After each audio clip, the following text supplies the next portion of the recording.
Halo semuanya, pada kesempatan kali ini saya akan membahas materi analisis dan desain sistem ya. Itu terutama adalah mengenai instalasi dan operasi ya, installation and operation. Jadi eh, tahapan ini merupakan tahapan yang terjadi di bagian akhir dari siklus SDLC ya. Jadi setidaknya pada awalnya kan ada fase seperti fase planning ya, kemudian fase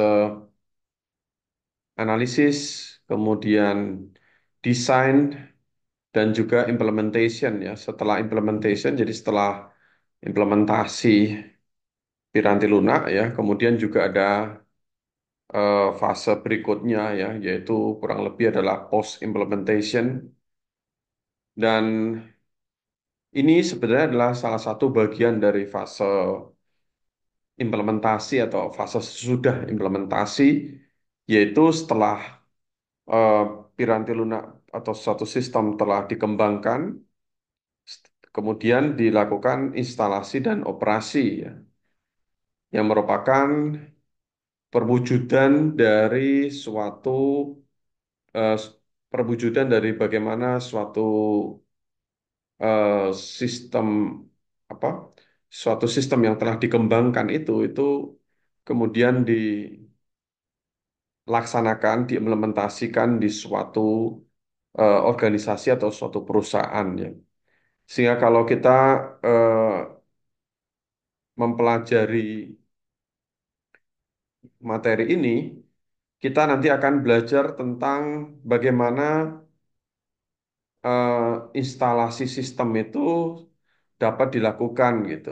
Jadi kan misalnya suatu sistem sudah dikembangkan dengan baik, kemudian setelah dikembangkan itu, setelah programnya diselesaikan, setelah eh, melalui pengujian-pengujian piranti lunak, suatu sistem sudah siap untuk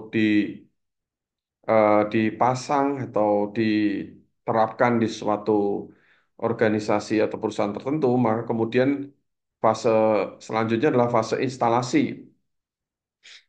Nah, ketika dilakukan instalasi itu, kita akan berpikir apakah atau bagaimanakah suatu sistem yang baru ini dijalankan di suatu organisasi atau di suatu perusahaan. Nah, kita harus memikirkan tentang bagaimana mengimplementasikan sistem ini karena kita harus memikirkan apakah bagaimana dengan sistem yang sedang eh, berjalan itu. Pada umumnya suatu perusahaan itu adalah suatu apa? Pada perusahaan terjadi suatu proses operasional yang cepat ya. Misalnya seperti di suatu pabrik tertentu atau di suatu perusahaan tertentu di mana prosesnya itu berjalan terus-menerus, tidak bisa di-stop, tidak bisa dihentikan begitu saja. Ketika misalnya di suatu perusahaan atau suatu organisasi itu eh, belum menjalankan atau belum menggunakan IT, tetapi kemudian kita akan mengembangkan sistem IT ya. Ketika kita akan mengimplementasikan IT di suatu perusahaan, itu sistem yang sedang berjalan tanpa IT itu juga sedang berjalan juga gitu. Atau ketika pada suatu perusahaan yang sudah menerapkan IT, dia proses terus berjalan, siklusnya terus berjalan dari hari ke hari, tiba-tiba ada sistem baru yang ingin memperbaiki IT sistem yang sudah ada. Ya tentu eh, operasi yang sedang berjalan, proses yang sedang berjalan tidak bisa dihentikan begitu saja karena memang perusahaan terus beroperasi terus ya. Jadi operasi perusahaan kan nggak mungkin dihentikan begitu saja. Misalnya ada pada suatu universitas ya terjadi proses perkuliahan atau sekolah, terjadi proses pembelajaran, suatu pabrik, terjadi proses produksi, kemudian nggak bisa dihentikan karena ada sistem baru yang mau dipasang, nggak bisa. Sistem itu tetap akan jalan ya. Prinsipnya adalah kita harus memikirkan bahwa sistem yang ada itu kan sedang berjalan ya, nggak bisa dihentikan begitu saja gitu. Nah, sehingga diperlukan yang namanya konversi ya. Jadi konversi itu adalah suatu metode atau suatu pendekatan untuk mengalihkan sistem lama ke sistem yang baru dalam proses implementasi teknologi informasi. Pada intinya proses konversi ini adalah suatu perpindahan ke sistem yang baru, tetapi kan tidak bisa sistem yang sedang berjalan tiba-tiba berhenti begitu saja diganti sistem yang baru gitu. Tidak bisa seperti itu, ya. Karena kita harus eh, ada suatu peralihan dari sistem lama ke sistem yang baru, sementara sistem lama berlangsung, sistem baru mungkin juga berlangsung, atau bagaimana pengaturannya. Nah, ini kan harus terjadi dengan baik ya. Tidak mungkin suatu sistem yang baru tiba-tiba diterapkan di mana sehari-harinya sebelumnya perusahaan menjalankan sistem yang lama ya, datanya masih ada sistem yang lama, tiba-tiba kita ada sistem yang baru. Kalau sistem yang lama dihentikan, maka sistem yang baru tidak ada data yang dari yang lama, ya. Tidak ada kesinambungan, sehingga bagaimana prosesnya itu berjalan dengan baik. Maka itu tidak bisa dilakukan. Ya. Maksudnya kalau tanpa kita memanage dengan baik dan merencanakan, memikirkan dengan baik, maka proses penerapan sistem yang baru itu tidak bisa berjalan dengan baik. Yaitu namanya adalah konversi atau strategi konversi. Nah, pada mata kuliah ini juga akan diajarkan mengenai bagaimana teknik-teknik untuk menerapkan namanya manajemen perubahan. Jadi ketika ada sistem yang baru, tentu ada suatu perubahan yang mungkin terjadi. Perubahan itu bisa perubahan yang signifikan, yang dramatis, yang besar, atau perubahan kecil ya. Tapi apapun itu terjadilah suatu perubahan karena sebelumnya tidak ada sistem IT menjadi ada sistem IT atau sebelumnya ada sistem IT tetapi kemudian disempurnakan, maka harus kita pikirkan mengenai manajemen perubahan.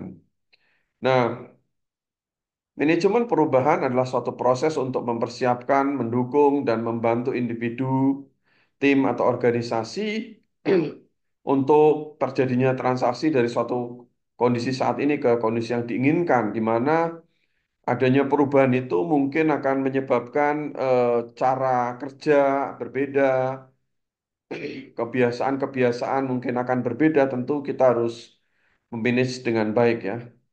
Dan kita juga di sini akan diajarkan bagaimana proses sesudah instalasi itu berlangsung ya. Jadi setelah dilakukan instalasi suatu dengan sistem yang baru diterapkan di perusahaan, akan kemudian akan dipikirkan eh, atau akan dipastikan apakah sistem yang berjalan itu berfungsi dengan baik atau tidak, apakah sesuai dengan kebutuhan pengguna atau tidak. Jadi secara ringkasnya pada perkuliahan ini akan diajarkan bagaimana cara untuk melakukan instalasi sistem atau bagaimana proses instalasi sistem berlangsung, bagaimana proses konversi dilakukan, di mana eh, harus diatur mengenai sistem yang sudah ada dengan sistem yang baru, bagaimana jalannya perubahan itu, kemudian adanya manajemen perubahan di mana ada sistem yang baru ini menuntut adanya perubahan yang di mana perilaku apa pelaku di perusahaan ataupun people di perusahaan ini harus mampu menyesuaikan dengan perubahan yang ada dan juga setelah dilakukan instalasi atau implementasi sistem akan dipantau apakah sistem sudah berfungsi dengan baik atau tidak. Kemudian, nah ini ketika kita melihat kembali di SDLC, kita bisa melihat bahwa ada bahwa mungkin di awal-awal kita sudah mempelajari mengenai sistem planning and selection, kemudian ada fase analisis, kemudian ada fase desain sistem, ya, dan kemudian setelah didesain kan dikembangkan, dilakukan suatu pengembangan sistem menjadi sistem yang baru, sistem yang sudah dibuat ya, tetapi sistem yang dibuat yang melalui pengujian-pengujian sistem itu sudah dirilis, itu pun harus kemudian diimplementasikan melalui proses instalasi, proses manajemen konversi, manajemen perubahan, kemudian post implementasi, kemudian operasi untuk sistem dapat berjalan ya. Apakah kita eh, apa namanya, bagaimana apa yang harus kita lakukan untuk menyesuaikan dengan kebiasaan organisasi yang sebelumnya mungkin berbeda. Nah, jadi kita sekarang akan berada pada fase 4 ini, yaitu System Implementation and Operation. Nah, kemudian kita akan me- mempelajari ya bahwa atau kita akan mengetahui bahwa managing atau mengelola suatu sistem ke sistem yang baru itu adalah salah satu eh, pekerjaan yang lumayan sulit di dalam organisasi ya. Contohnya saya ada contoh yang nyata yang mungkin saya alami ya. Bagaimana ketika dulu belum ada komputer, kemudian ada komputer generasi awal ya. Nah, saya belum pernah ngalami sih kalau nggak ada komputer sama sekali. Saya sudah mengalami ketika yang sistem yang digunakan menggunakan disket, menggunakan sistem operasi DOS ya. Kemudian ada sistem operasi Windows ya, sistemnya baru. Nah, kemudian setelah itu juga ada yang lebih baru lagi, yaitu ketika dikembangkan suatu sistem berbasis internet ya. Itu kan ada perubahan demi perubahan yang ada. Nah, eh, kita harus memanage perubahan ini, dan manage perubahan ini tidak mudah karena apa? Karena disebabkan oleh resistensi pengguna, disebabkan mungkin oleh kompleksitas sistem dan dampak perubahan pada organisasi sehari-hari, pada operasi sehari-hari. Mungkin pengguna yang biasa sudah mahir menggunakan sistem yang lama, dia tidak mau belajar mungkin atau mengalami kesulitan karena mungkin sistem yang baru lebih kompleks, lebih sulit digunakan. Nah, ini tentu akan menjadi sesuatu tantangan bagi kita untuk menerapkan sistem yang baru. Nah, kemudian yang kedua adalah eh, proses konversi ya. Proses konversi yang tadi saya katakan, peralihan dari sistem lama ke sistem yang baru ini seharusnya dilakukan eh,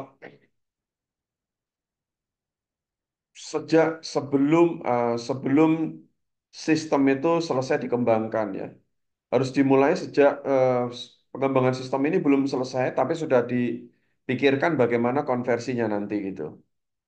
Nah, kemudian hal berikutnya adalah bahwa change management itu harus berfokus pada people ya.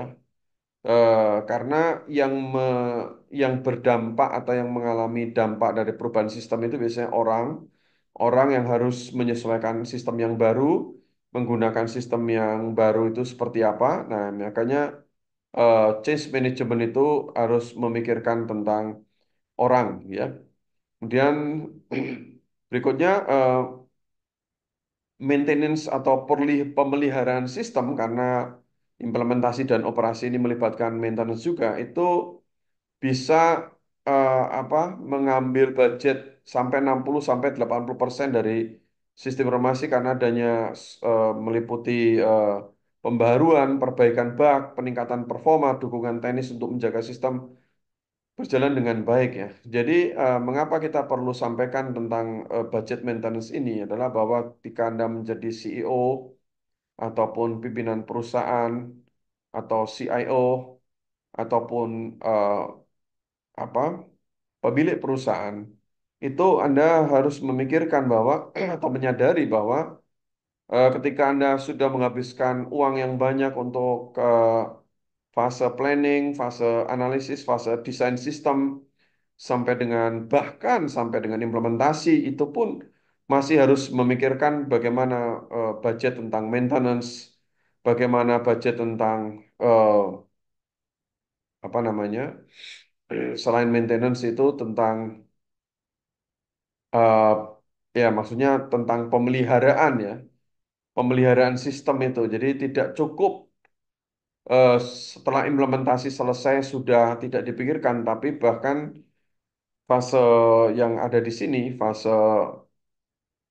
implementasi sistem, fase operasi maintenance ya, itu memerlukan uang yang cukup signifikan, budget yang cukup besar ya, untuk menjaga agar sistem berjalan dengan baik.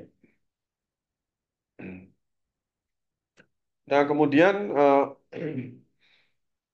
ada suatu model untuk mengimplementasikan perubahan ya, di mana pada proses ini dilakukan perubahan yang dilakukan secara apa, yang di mana perubahan ini diterapkan hingga prosesnya stabil, kemudian menyempurnakan penggunaan sistem baru, mencegah kembali orang menggunakan cara yang lama dan mengintegrasikan sistem baru ini ke dalam budaya organisasi gitu ya. Oh, sorry itu adalah fase refresh ya. Saya agak kurang tepat tadi menyebutkan ya, saya ulangi ya.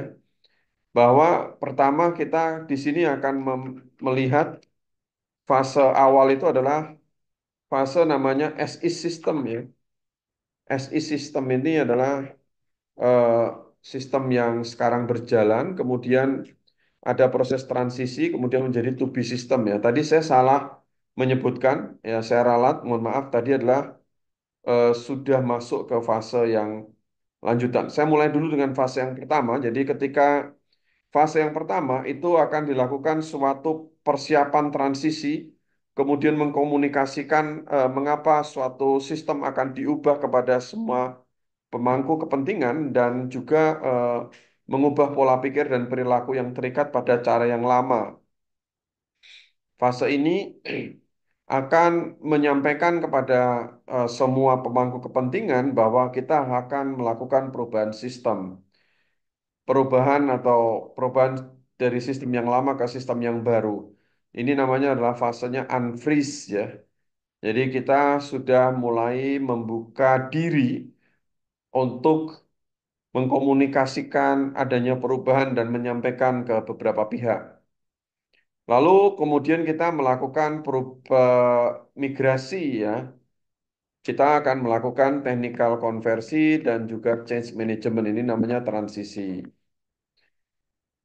Technical conversion ini akan di mana di situ nanti akan terjadi apakah sistem yang dikembangkan ini konversinya itu bagaimana? Apakah terjadi secara paralel atau paralel itu maksudnya adalah sistem yang lama berjalan, sistem yang baru berjalan bersamaan, atau bagaimana cara sistem eh, apa migrasi itu berlangsung. Kemudian berikutnya juga ada namanya change management atau manajemen perubahan. Manajemen perubahan ini adalah suatu fase di mana eh, tiap orang, tiap pihak akan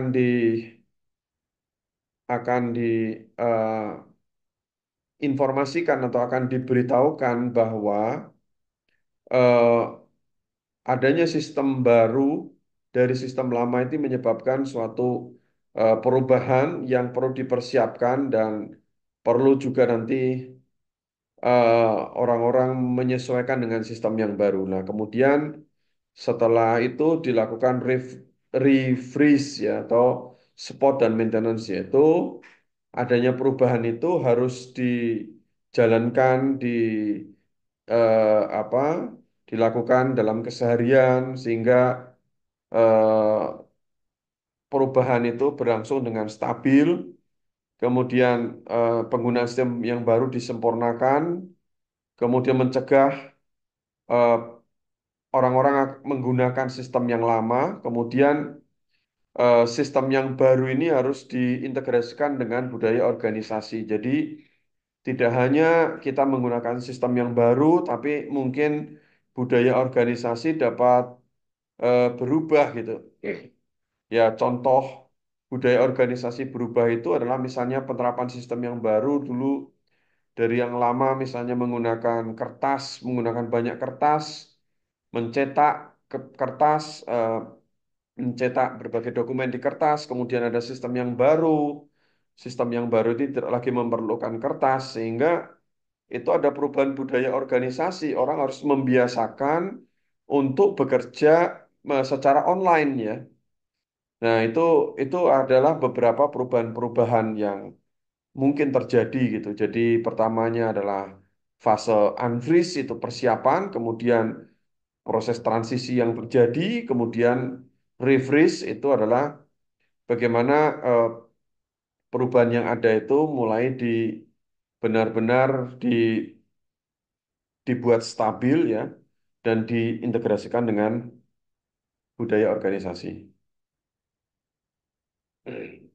Nah, dari tadi saya menjelaskan mengenai proses konversi ya.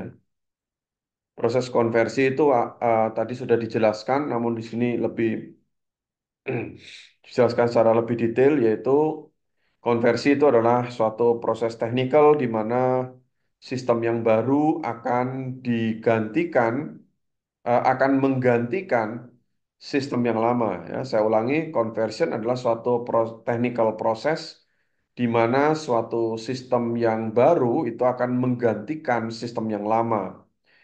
Pada proses konversi ini, conversion plan ini ada tiga tahapan proses conversion plan ini. Yang pertama adalah membeli dan menginstal hardware ya.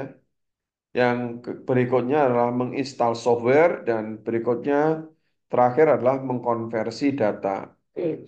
Jadi kalau sistem yang baru itu ada, maka akan dilakukan pembelian ataupun instalasi hardware. Kemudian akan dilakukan instalasi software dan kemudian datanya dikonversi, artinya data-data itu dimasukkan ke sistem itu, diinput datanya, kemudian kita mulai mengerjakan di situ. Nah, tentu conversion plan ini, three major step of conversion plan ini bisa berubah karena apa?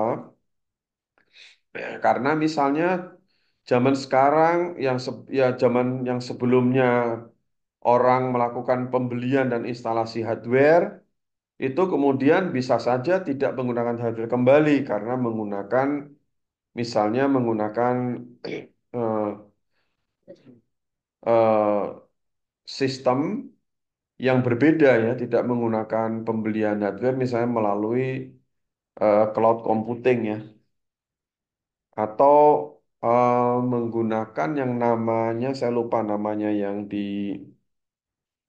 menggunakan hardware itu ya. eh yang menggunakan itu apa namanya? Saya lupa namanya. Ya, hmm, ya. Tapi maksud saya lupa nama persisnya. Ada sesuatu proses di mana bisa saja kita tidak menggunakan hardware ya, tapi kita akan menggunakan apa di dalam sistem kita itu kita install seolah-olah ada suatu sistem operasi seolah-olah itu ada suatu mesin yang berjalan di situ gitu. Nah, bisa saja kita tidak membeli hardware. Kemudian kita bisa saja tidak install software misalnya me- menjalankan sistemnya di web atau di apa namanya di cloud ya. Kemudian, nah tapi biasanya convert data selalu dilakukan. Nah, ada beberapa proses konversi ya. Yang pertama adalah atau ada beberapa bukan proses konversi tapi beberapa eh, dimensi atau karakteristik dari konversi. Yang pertama adalah apakah direct atau paralel ya. Direct itu berarti sistem lama langsung diganti ke sistemnya langsung ke yang baru ya. Kemudian kalau paralel itu kedua sistem berjalan bersamaan untuk beberapa waktu. Kemudian adalah lokasi konversi itu apakah pilot ya, apakah phase atau apakah simultaneous ya. Manakah yang dipilih ini ya. Nah, kalau pilot itu adalah kita melakukan percontohan ke suatu lokasi tertentu yang akan dilakukan perubahan. Kalau phase itu dilakukan secara bertahap ya, apanya itu perubahannya itu. Kemudian kalau simultaneous itu dilakukan secara bersamaan, secara langsung ya. Hmm. Yang akan diubah itu semuanya. Kalau phase tadi bertahap. Kalau pilot itu bertahap tapi ada skala kecilnya dulu gitu ya. Skala kecilnya dulu dijalankan ya. Kemudian yang terakhir yaitu eh, yang dikonversi itu apakah semua sistem langsung ataukah satu modul atau bagaimana? Apakah sistem yang diimplementasikan itu akan di akan sistem yang baru yang diimplementasikan itu diterapkannya sekaligus semua modul atau dilakukan per modul satu persatu. Nah, ini gambarnya ya. Gambarnya ya, apakah modular atau whole system, apakah direct atau paralel, apakah lokasinya apakah pilot, phase atau simultaneous. Nah, kemudian di dalam proses konversi ini itu kita harus memikirkan strategi mana yang harus dipikirkan ya. Kita harus memperhatikan eh, biayanya ya. Biayanya apakah ya pertama kita harus memikirkan bagaimana risikonya, bagaimana biayanya, bagaimana waktunya. Eh, apakah medium, low atau high? Ya contohnya kalau direct conversion itu risikonya tinggi, parallel conversion risikonya rendah, pilot conversion itu risikonya rendah, phase conversion itu risikonya medium, simultaneous eh, risikonya tinggi, kemudian whole system conversion itu tinggi risikonya, modular conversion itu sedang risikonya. Nah, di sini kita harus memikirkan konversi yang ada itu kita pikirkan apakah bagaimana risikonya, biayanya, waktunya, ya. Atau kita akan memikirkan strategi konversi itu harus dilakukan apa gabungan juga bisa juga, ya. Tapi kita harus memikirkan faktor risiko, biaya dan waktu itu paling sesuai dengan situasi organisasi seperti apa. Bisa saja kita melakukan konversi ini dengan kombinasi ya. Pertama, mulai dengan pilot conversion, kemudian menggunakan parallel conversion pada lokasi tertentu, kemudian ketika sudah sukses, kita akan melanjutkan pada sisa lokasi yang lain menggunakan phase conversion. Ini benar-benar gabungan ya. Iya. Gabungan gabungan dimensi dan gabungan cara konversi itu. Nah, ini ada beberapa tipe dokumentasi ya.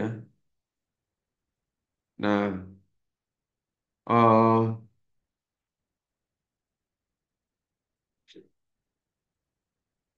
Iya, ini mungkin user dokumentasi dalam kasus ini kemungkinan terkait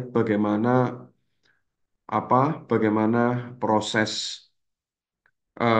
kan proses perubahan sistem, proses change management atau proses konversi ini kemungkinan memerlukan satu dokumentasi yang diperlukan ya. Kita harus memastikan bahwa pengguna dengan mudah memahami sistem yang benar melalui instruksi dengan tugas yang spesifik, prosedur bisnis maupun pelatihan mendalam melalui tutorial-tutorial yang ada gitu ya. Nah, jadi ini dokumentasi ini adalah sesuatu yang akan mendukung proses agar konversi sistem ini berlangsung dengan baik ya. Nah, berikutnya kita akan membahas tentang change management ya. Jadi change management itu apa sebenarnya?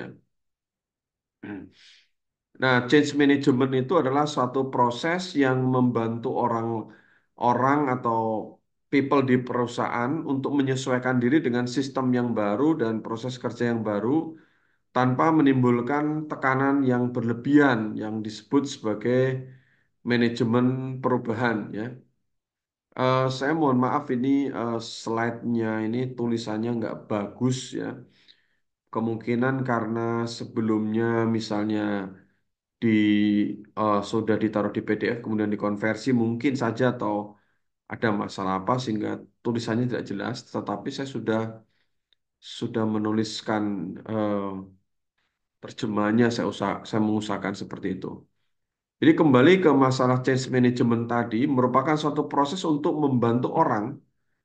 Orang itu artinya membantu semua stakeholder, bisa merupakan pemilik atau karyawan atau manajer atau bos atau direktur untuk sehingga orang tersebut dapat menyesuaikan diri dengan sistem baru dan proses kerja yang baru tanpa menimbulkan tekanan yang berlebihan yang disebut manajemen perubahan. Kompleksitas suatu sistem ataupun mungkin karena seseorang tidak mau eh, mengalokasikan waktu untuk belajar pada sistem yang baru, maka manajemen perubahan itu dapat menimbulkan suatu tekanan yang berlebihan. Nah, orang atau pihak-pihak yang akan bertanggung jawab atau akan menjadi PIC atau yang banyak terlibat di dalam manajemen perubahan itu adalah misalnya sponsor ya, di mana eh, proses perubahan yang terjadi di suatu perusahaan harus didukung oleh tingkat tertinggi organisasi dan diharapkan sponsor ini dapat menyediakan atau memberikan suatu sumber daya yang diperlukan.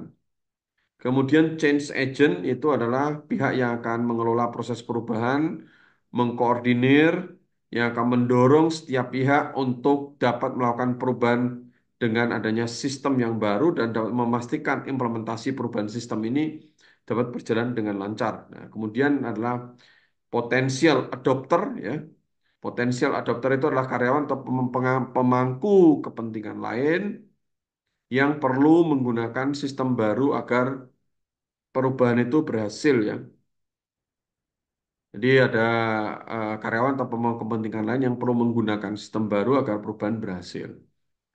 Nah, jadi itu ada tiga pihak yang terkait. Kemudian ini ada istilah build it and they will come doesn't work.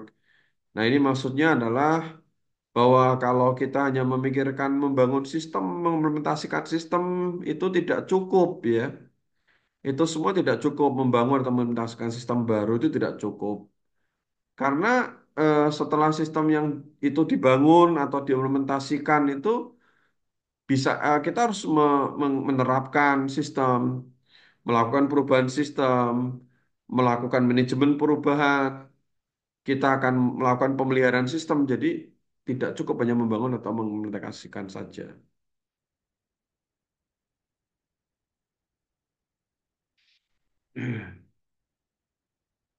Nah, kemudian yang berikutnya adalah ada juga orang yang resistan pada perubahan atau maksud saya kan orang juga atau pihak-pihak ya yang mungkin ada resistensi atau ketidaksukaan dengan perubahan karena perubahan yang mungkin bermanfaat bagi keseluruhan organisasi mungkin tidak dirasakan sebagai sesuatu yang positif oleh individu. Jadi mungkin organisasi merasa senang adanya perubahan, bisa saja individu merasa tidak nyaman adanya perubahan itu. Nah, sehingga orang akan melakukan cost benefit analysis secara pribadi ya.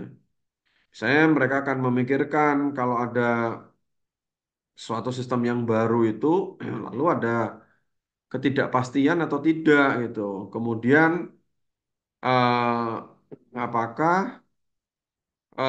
ada biaya yang melebihi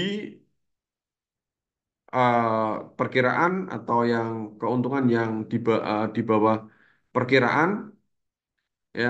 Jadi eh, orang yang terlibat dalam organisasi kadang melakukan juga suatu analisis untung rugi gitu ya. Nah, jadi mungkin orang akan memikirkan mengenai biaya transisi proses perubahan. Orang juga mungkin akan memikirkan bahwa anggapan seseorang tentang biaya atau benefit itu lebih penting daripada biaya benerannya dan juga eh, benefit benerannya gitu ya. Jadi ini ada beberapa masalah. Yang pertama masalah ketidakpastian yang mungkin terjadi. Kemudian adanya perkiraan biaya yang melebihi dari seharusnya ataupun benefit yang enggak di bawah perkiraan. Kemudian eh, harus memikirkan juga di sini adalah transition process cost ya. Nah, juga ternyata apa biaya ataupun keuntungan yang dipikirkan itu kadang lebih penting daripada atau anggapan terhadap biaya atau benefit itu ternyata lebih penting daripada biaya ataupun keuntungan benerannya gitu. Nah, kemudian ada cost and benefit of change ya. Jadi setiap perubahan itu memiliki faktor penghambat, suatu biaya dan ketidakpastian dan faktor pendukung, yaitu manfaat dan kepastian manfaat baik selama proses transisi maupun setelah sistem baru diimplementasikan. Nah, kemudian kita akan melihat apakah ada faktor penghambat atau faktor pendukung. Nah, ini ada dua hal yaitu eh, penghambat eh, faktor penghambat ketika proses transisi dan yang kedua adalah ketika sistem baru diimplementasikan. Jadi ada dua fase yaitu transisi dan ketika sistem diimplementasikan gitu. Nah, berikutnya adalah dengan adanya sistem yang baru ya, sistem yang baru itu bisa saja menyebabkan policy perusahaan itu akan berubah ya. Nah, jadi akan ada perubahan policy yang berubah. Misalnya tadinya kita eh, tidak pernah menggunakan tidak pernah menggunakan dokumen online, kemudian menggunakan dokumen online. Nah, ini kan tentu harus diatur ya. Jadi untuk manajemen policy ini harus pikirkan goalnya seperti apa, bagaimana eh, proses-proses yang terjadi itu akan dilakukan, bagaimana orang itu akan diberikan penghargaan gitu ya. Nah, kebijakan manajemen ini penting untuk memastikan sistem baru dapat berjalan dengan baik ya. Kebijakannya mencakup ada tujuannya apa, proses kerjanya bagaimana, dan memastikan bahwa karyawan mendapat penghargaan atau insentif yang sesuai untuk mendukung adopsi sistem baru ya. Tanpa dukungan dari kebijakan ini, adopsi sistem baru akan menghadapi banyak hambatan dan kemungkinan besar bisa saja tidak berhasil, ya.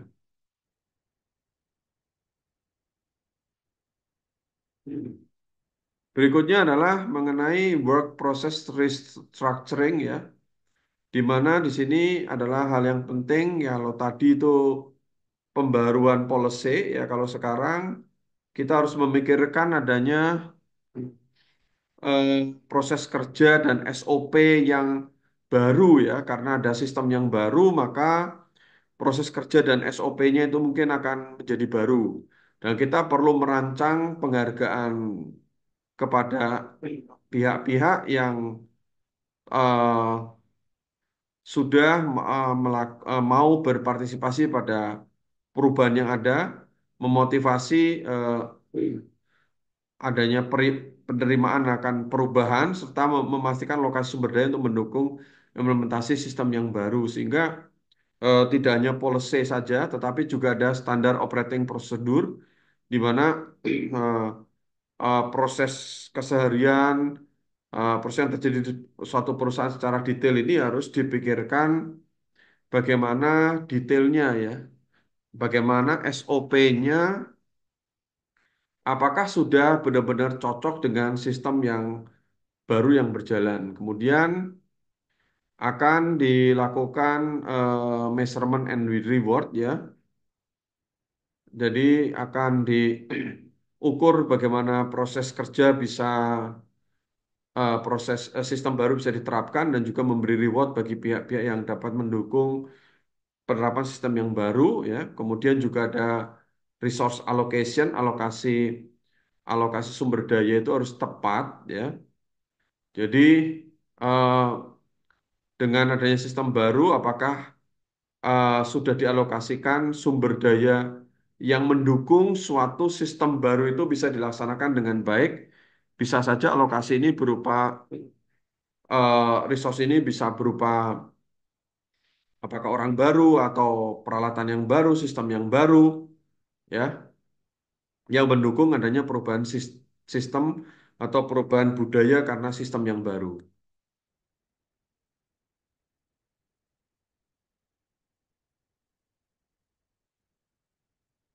Berikutnya dilakukan perhitungan cost dan benefit. Perhitungan cost dan benefit ini dipikirkan dari sisi organisasi atau sebagai orang-orang yang akan mengalami perubahan, misalnya adalah end user ya. Harus dipikirkan biaya ataupun efek ataupun resiko yang dialami oleh end user dan juga manajer.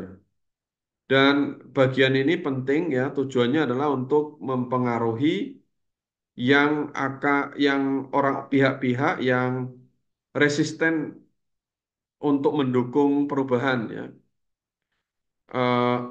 Jadi bagian ini harus dipikirkan bagaimanakah apa jika orang-orang itu tidak mau berpartisipasi terhadap perubahan yang ada. Nah, bisa saja kita akan mengalami kesulitan di dalam memanage perubahan ini. Orang-orang harus diyakinkan untuk bahwa apa